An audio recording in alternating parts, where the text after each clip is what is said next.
Welcome to Travel with Danny and MJ. I'm Mary Jane. And I'm Danny. We're traveling the world with just carry-ons and a backpack each. Hey, so remember in school you learned about a place called Pompeii, where there was a volcano many years ago and people died in the positions that they were in, and it was cool to learn about that? Well, we went there.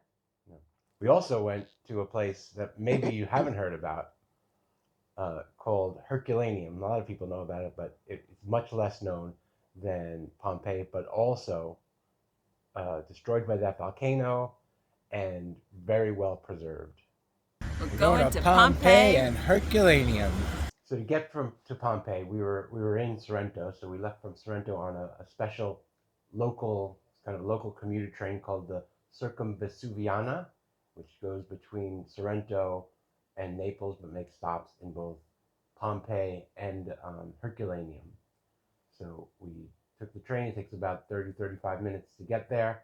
And then later on in the day, we had a little adventure getting to Herculaneum from Pompeii, but you'll hear about that later. The train is very cheap, but it's like a local commuter train. So there was no air conditioning, but gets you where you're going. So when you get to Pompeii, you go through the entrance process, and then you walk a little bit, but the first big thing you get to is the Forum.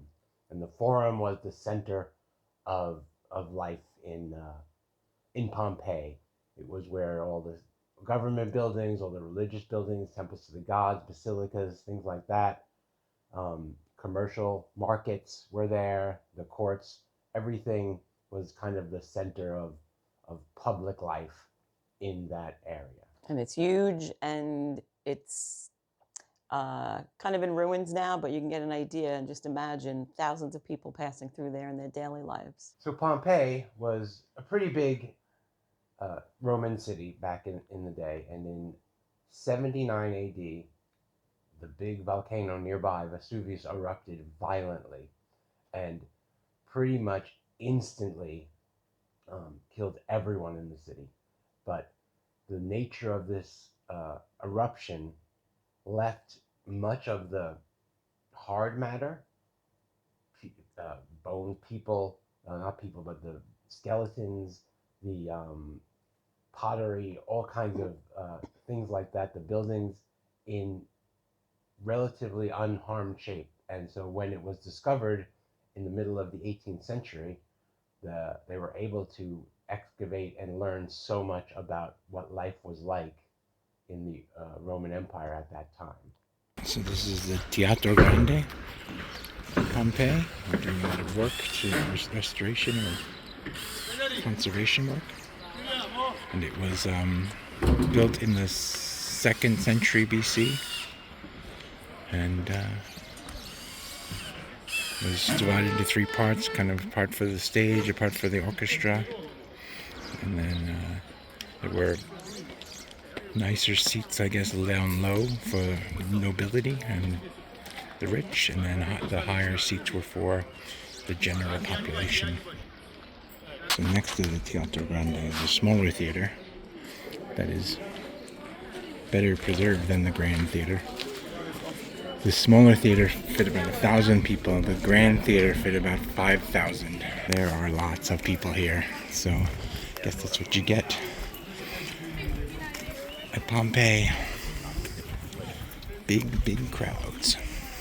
So this is the House of Menander, and it is one of the best preserved houses here. It is a house of an upper class nobility, probably involved in the government.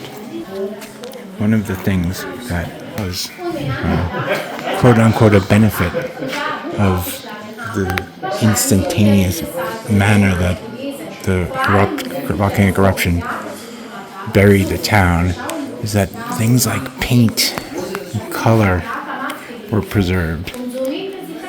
So you still see the paint on these walls that would have, had this been exposed for thousands of years, faded away. But instead, it's still there and can be preserved now. This is the Garden of the Fugitives, and it is one of the most haunting and humanizing places in all of the archaeological site. It captures the desperate and final moments of a doomed city. There's 13 victims here, and they were cast in plaster, frozen in the act of fleeing. Some appeared to be shielding children. Others collapsed in mid-flight, their gestures raw with fear and disbelief. They were discovered together in what was once a vineyard, trying to escape through the city gate, but they never made it. In 1870, when they were doing the excavation of this area, they discovered in the ground there were hollow gaps, and they determined that those were caused by the bodies decomposing over many hundreds of years, and they had been trapped in the stone, but they left hollow spaces when they decomposed, and what they did was they filled those hollow spaces with the plaster to get exact images of those people at their last moment.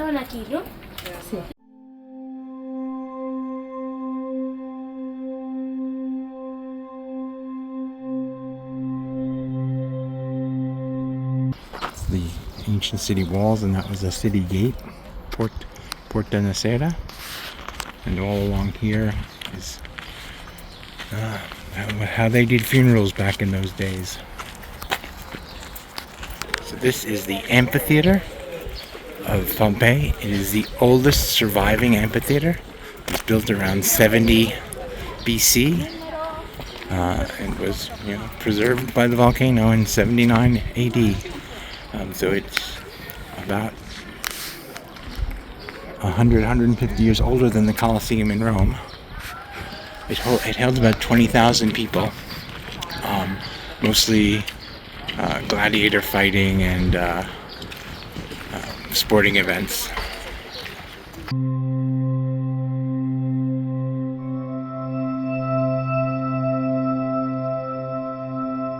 This is the interior of the amphitheater in Pompeii.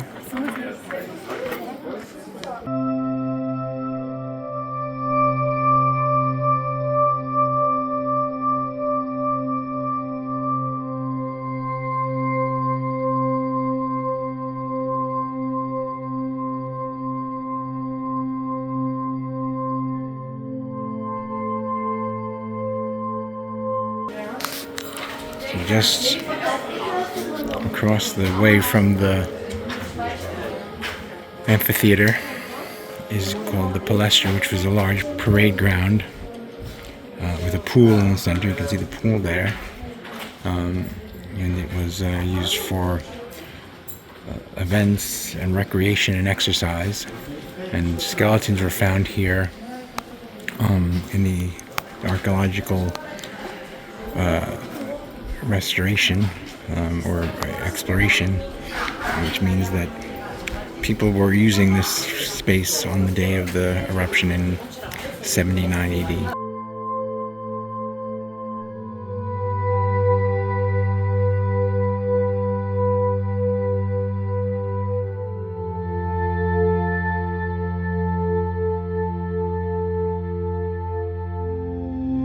This is called Via dell'Abbondanza, which was the major street of Pompeii back in the day.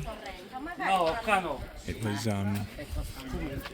filled with shops and restaurants and bars, and each day they would flood the street with water at the beginning of the day to clean it. And then you can see there were stepping stones in the middle of the street. You can see 3 of them right ahead of me. And they were used so people could cross the street without getting their feet wet. This was the kind of center of daily activity here in Pompeii. And it was a thriving city. So we just passed through the Casina dell'Aquila. The archaeologist is still working. It was actually only from the 18th century, so it's quite young by standards of everywhere else here. But it was a place that archaeologists, scholars, and visiting dignitaries would go check out and visit. And then that led us up to here, which is this panoramic view of the ruins and the surrounding countryside. And in that, inside, we could see them working, the archaeologists working on their restorations.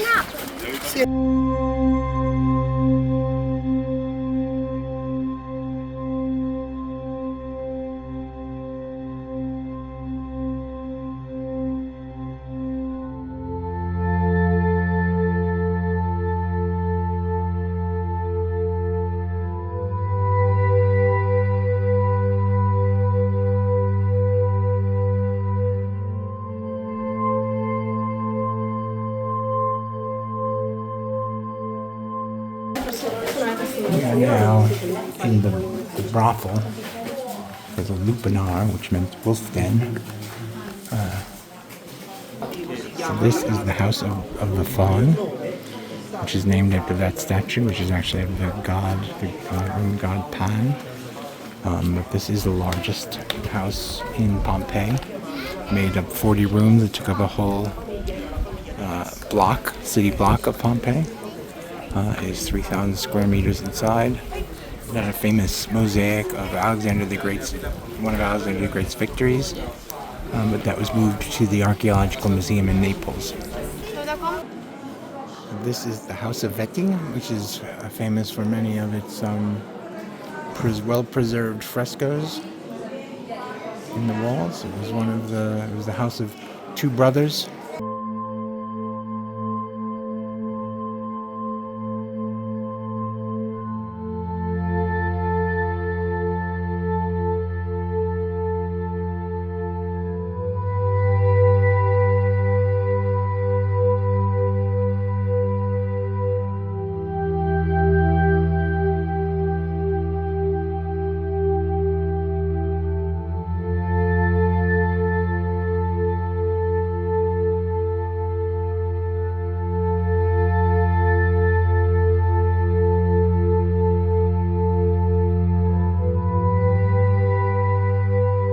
Heading out, we're walking through the Forum of Pompeii. Heading out, get something quick to eat, and head to Herculaneum.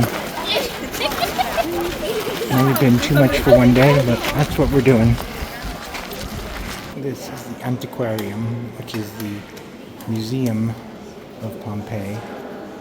And we don't have time for it today, but looks like a pretty good museum. So we left Pompeii and we were heading to Herculaneum via train, and we had a little situation. So Danny, I'll explain that to you. Well, one thing I learned is that all the trains from Pompeii to Naples don't stop in Herculaneum. So we ended up going all the way to Naples, and now we're waiting for a train back. So, if you come here, keep that in mind. Hello. It was so hot on the train.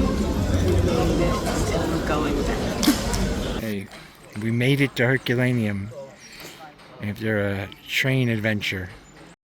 So Pompeii, as you saw, was a big bustling city, like 15,000 people, lots of trade, commercial businesses, lots of daily life was preserved there.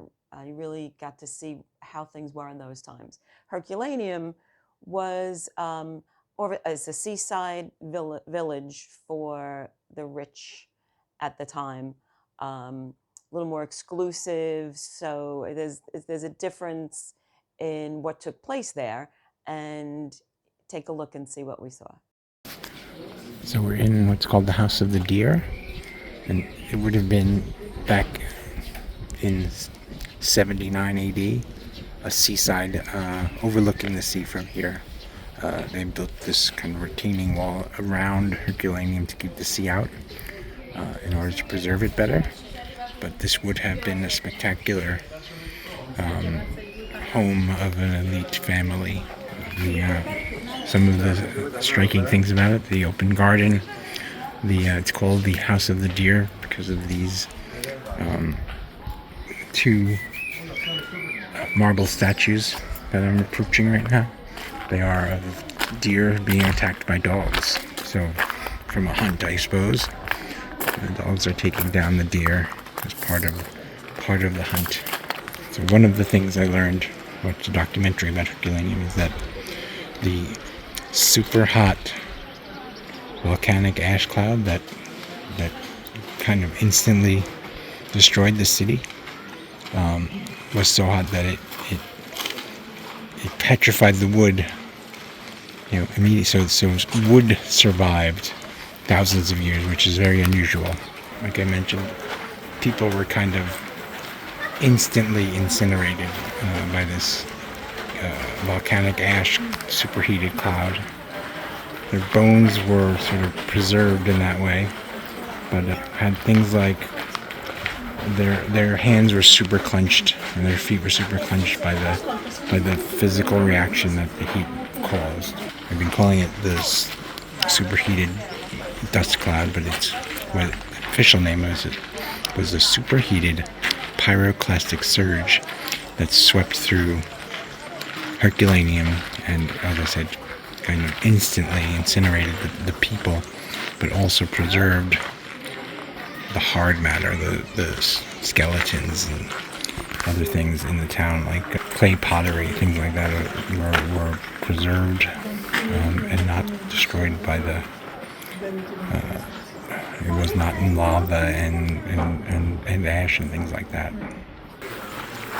The scientists had believed for years that most of Herculaneum's population had escaped, but they discovered what these were boathouses, because this would have been the beach back then, and the people had escaped hoping for a rescue from the sea, and they found over 300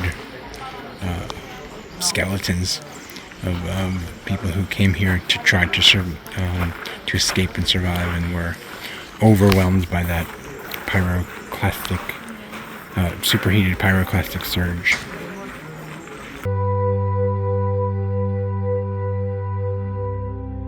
We had a great day visiting Pompeii and Herculaneum. They are two very, very large areas to visit. We managed to visit them both in one day, but it was a lot. So if you can spread it out over a couple of days, that's probably the best way to go. Enjoy! Thanks for traveling with Danny and MJ. We look forward to seeing you on our next adventure.